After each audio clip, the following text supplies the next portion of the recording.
Di Gedung Putih, Presiden Eisenhower menantikan kedatangan tamu beliau. Kepada Presiden Soekarno dinyatakan oleh beliau bahwa rakyat Amerika menaruh perhatian besar terhadap usaha-usaha pembangunan Indonesia. Dan beliau mengharapkan mudah-mudahan kunjungan kepala negara yang ke-6 besarnya di dunia ke Amerika ini akan memberi teladan yang bermanfaat bagi rakyatnya.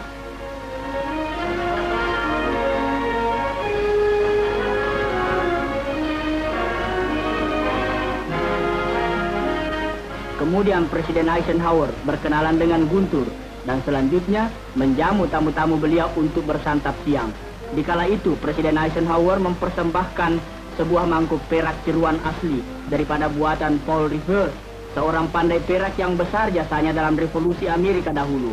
Presiden Soekarno yang sangat menghargai para pemimpin revolusi Amerika pernah memuji Paul Revere dalam pidato beliau di konferensi Bandung tahun yang lalu. Suatu hadiah yang dipandang tepat, dan sebaliknya Presiden Soekarno menghadiahkan sebilah keris kepada Presiden Eisenhower.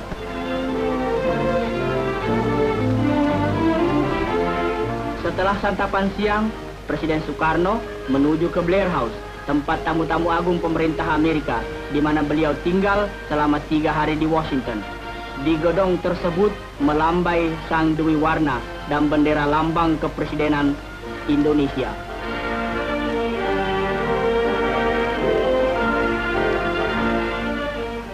Meskipun beliau letih benar, Presiden Soekarno tak ingin melupakan mereka yang ingin berkenalan dengan beliau.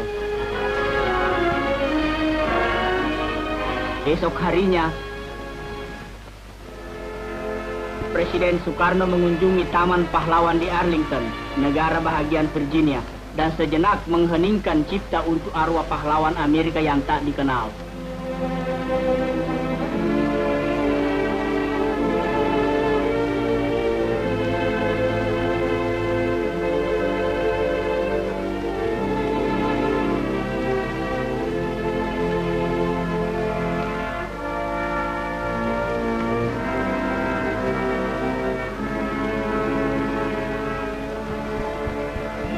Mengunjungi taman-taman pahlawan bagi seorang tamu hanyalah berupa sebagian daripada protokol.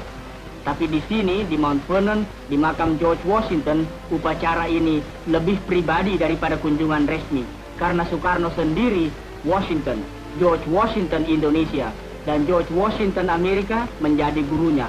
Ajaran itu demikian baiknya, hingga seperti George Washington memimpin Amerika ke kemerdekaan, Soekarno juga memimpin Indonesia ke kemerdekaan. Di Mount Vernon, Presiden Soekarno di sini diiringi oleh anggota rombongan dan dari Kedutaan Besar Indonesia. Karena hari itu banyak juga orang lain berkunjung ke sana, maka adanya Presiden Soekarno di situ pasti menambah pengetahuan mereka pula, terutama dalam ilmu sejarah bagi para siswa yang kebetulan ada di situ.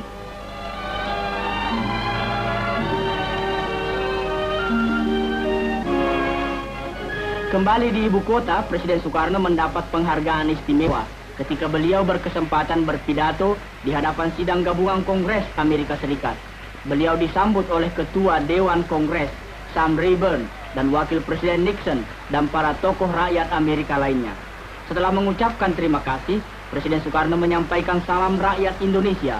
Kemudian, dengan tegas beliau mengutarakan asas-asas persahabatan antara Indonesia dan Amerika, dan menjelaskan pula arti Pancasila yang disambut dengan meriah oleh para hadirin. Standing here before you, Mr. President and Mr. Speaker, and before all the other honorable members of this Congress, my thoughts, the thoughts of a man born in a cottage and grown up among poor people, go to the homes and hearts of the multitudes of the American people from all strata of your society, for whom you act as elected representatives.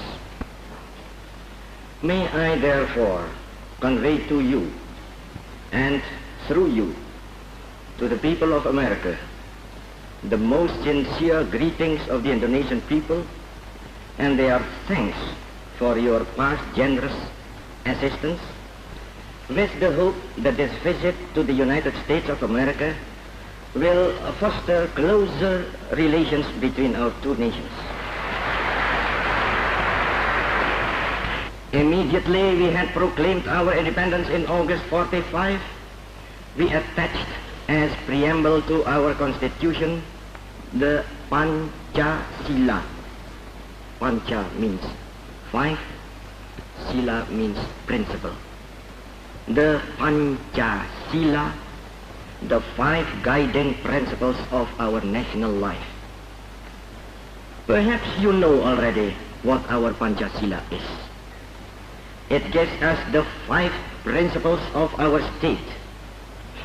These are: first, believe in God.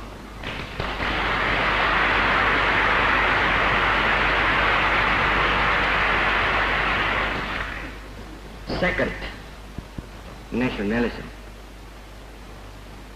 Third,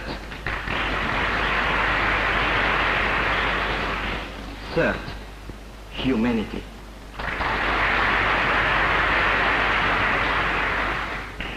Fourth, democracy.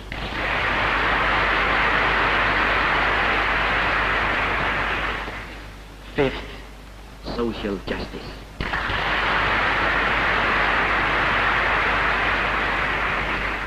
May God give us, America and Indonesia, the best friendship which has ever existed between two nations. Thank you. Dengan pidato yang jelas dan tegas, Presiden Soekarno lebih memikat hati para pemimpin rakyat Amerika ini. Dan sekali lagi mendapat tepuk tangan yang gemuruh ketika menyelesaikan pidatonya. Dengan acara yang begitu banyak, Presiden Soekarno sebagai seorang yang menaruh minat besar dalam seni lukis, sempat juga mengunjungi National Art Gallery yang terkenal di Washington ini. Guntur turut juga.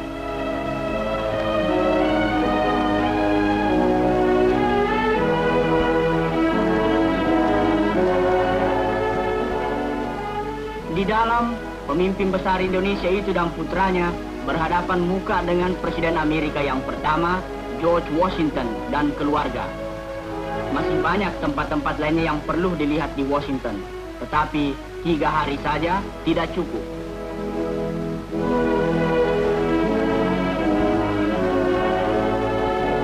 Tugu Washington hanyalah salah satu peringatan bagi kepala negara ini, tapi melebihi tugu-tugu ialah rakyat. Pemuda Amerika, terutama dengan kepercayaannya dan keberanian yang begitu meresap di hati Presiden Soekarno dan putranya. Seperti juga para pelancong lain, mereka pun mengunjungi tugu peringatan Lincoln, pelopor perjuangan persamaan hak-hak perseorangan.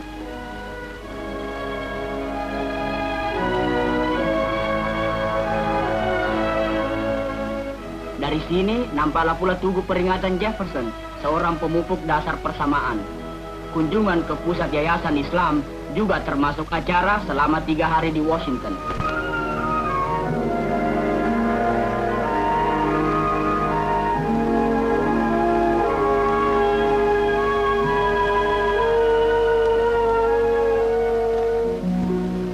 Kunjungan ke Washington dianggap belum lengkap bila mana tak melihat gedung Mahkamah Agung yang melindungi keadilan di Amerika Serikat. Persamaan, keadilan di bawah undang-undang hukum. Sorenya diadakan resepsi bagi kalangan diplomatik di Kedutaan Besar Indonesia di Washington. Dan juga pertemuan ramah tamah dengan masyarakat Indonesia di ibu kota ini.